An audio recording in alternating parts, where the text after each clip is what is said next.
Sa una makita lang nako ni sa TV ug mabasa lang nako sa libro. Wala gyud ko magtuo na makaya na kong sakaon ang pinakataas na bundok diri sa Pilipinas, ang Mount Apo.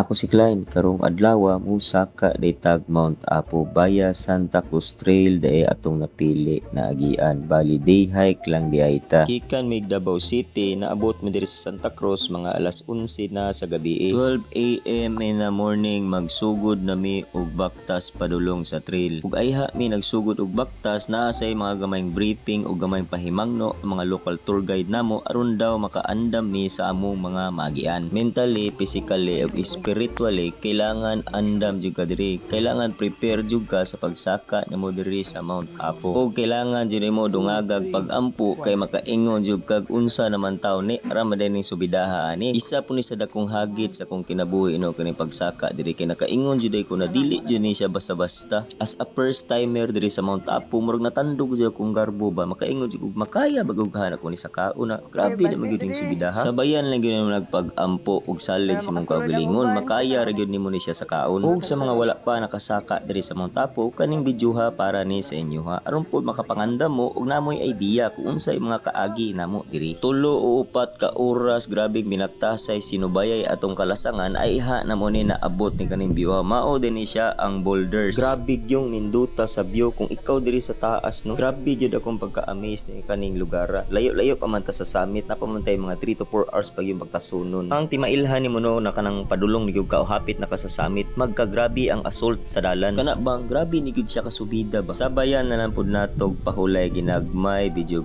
ug picture i-enjoy yun nato ang view kay once in a lifetime ra magyud nato makita na diri. Ug dili pod makumpleto imong Mount Apo adventure kung wala nimoy matilawi kaning mga wild berries diri sa kalasangan. Nani din siya sa ibabaw sa boulders dahil na siya makita niyo na siya dito ug kanang hapit na gid mo sa summit. So atong gitilawan lami man pud siya mura siya glasag lumboy labi lang kanang color violet na gani siya tamis pud siya usahay tilaw ron ta to pero murag kaon na maguni akong tirada diri abante na pud ta pag humana tog sima didto sa mga wild berries diri na pud ta padulong sa ginatawag nila white sand pagkahuman nimog agi atong mga dagkong bato didto gitawag og white sand kadto dito sa unahan kay white man siya mo nang white sand yun ang tawag nila dito. Kung musaka jud ka diri sa Mount Apo no, magdala jud ka og daghan og tubig, mga trail food lami lagot numunon ka og uhawonon ka. Nakakita naman pud tag spot diri sa ginatawag nilang white sand, diri jud na ning kaon sa tong pamahaw. Kay lami man pud diri ang view good, murag relax pud kay ba bugnaw hangin. Bisag sa tan-aw ninyo sa video medyo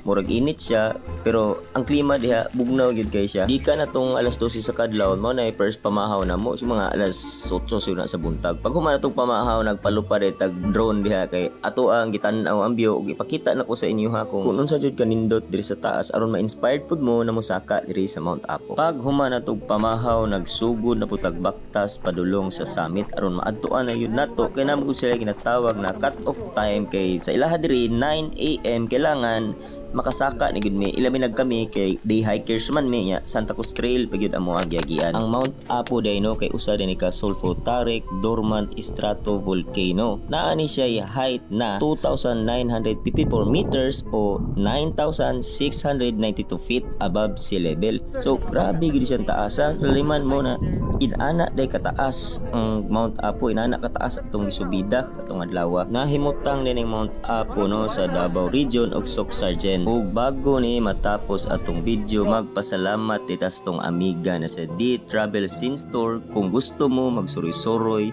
ug maka-experience makaadto sa mga tourist spot diri sa Mindanao kontaka lang ninyo sila. Akong ibutang sa comment section ang ilang page aron pod na mo'y idea ug makakita mo sila ang mga tour package. Daghan kayong salamat, paki-follow, like and share sa tong video aron makabuhat patag mga nindot na video sa maani ug daghan putang mga lugar na madtuan ug masuruyan diri sa Mindanao. Daghan kayong salamat sa inyong tanan. Bye.